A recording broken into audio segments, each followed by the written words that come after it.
Is this the last week where you're going to try to keep your quarterback a secret till Saturday? You guys think I have a plan doing this thing? I don't. We'll play Friday and. Yeah, Friday. Yeah, we'll play Friday and we'll announce it then, and we'll see how it goes. You know, hopefully our starter will play like he deserves to be the starter, and we'll go from there. Well, I think things got defined a little bit more for us this week. You know, we will have a starter. We're not planning on playing two going into this week. We're not going to announce who it's going to be, but you know, we'll have a starter. We'll have packages for other quarterbacks. But not necessarily to have a tryout or anything like that to see who's the guy. Secondary in there. Yeah, no, he did a really nice job. You know, a lot of times young guys going in the first time, they're going to take the chip throws, you know, the easy throws, and for him to, you know, throw the takeoff to Damari and put it right on the money, I was impressed. I think the ball came out of his hands really well.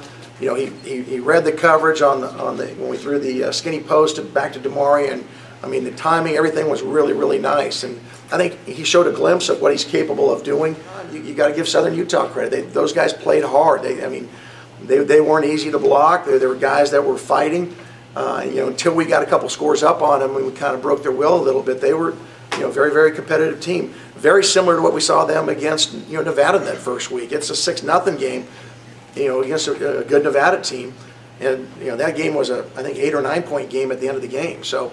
Yeah, we knew this was a good game or a good team. I was just pleased that you know, we were able to capitalize on some momentum from whether it's special teams or defense, keep that momentum going on offense and play at a tempo where we can keep on their heels and run the ball really well.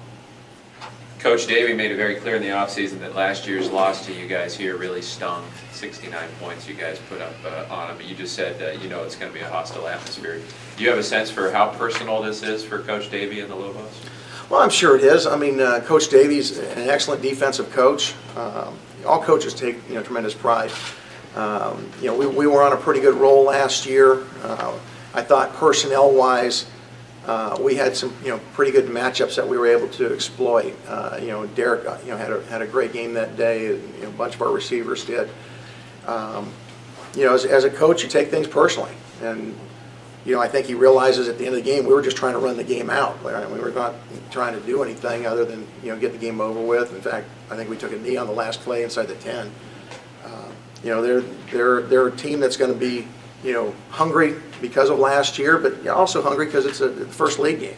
You know, they have hopes just like we do of competing for a league championship, and you know, I think it's going to be more about that than any kind of revenge factor. I was impressed.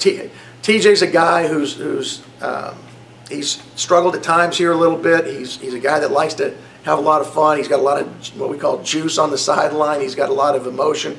But I think he's growing up. You know, football is important to him.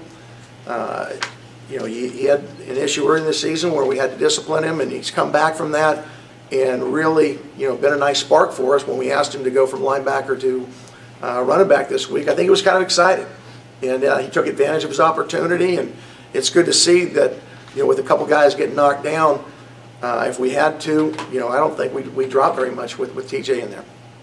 You know, we do what we do. We look at who we're playing and what plays or personnel groupings we like matchup-wise.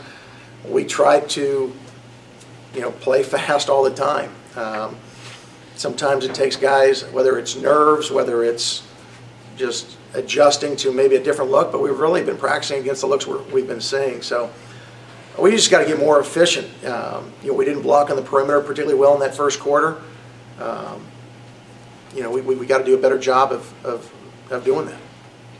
Yeah, you know, Cole Gauchi's been there a few years, but he's had some injury issues. The other two quarterbacks are just as athletic. You know, they're like us. You know, they've got some good, talented, athletic guys that they just don't have the experience. But you know, they're 9th in the country in rushing. They're clearly putting a lot of pressure on people, no matter who the trigger guy is. Really like their running backs. They've got some good running backs. And you know, as far as efficiently running their offense, they're executing at probably the best clip that we've seen them execute. Well, yeah, obviously, you know, when you're running against a triple option team, it requires you to be assignment sound. You know, you've got a guy for the dive, a guy for the quarterback, a guy for the pitch.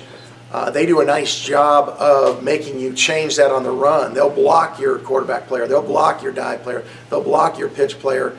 So you better have multiple guys assigned, and they'll do it out of multiple formations. They'll get an imbalance. They'll motion and shift.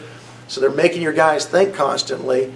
And there's a reason they're in the top 10 in rushing, because they do a really nice job of scheming you. And then as far as execution, they've got some guys that have been doing it for a few years now, and they're doing a nice job executing.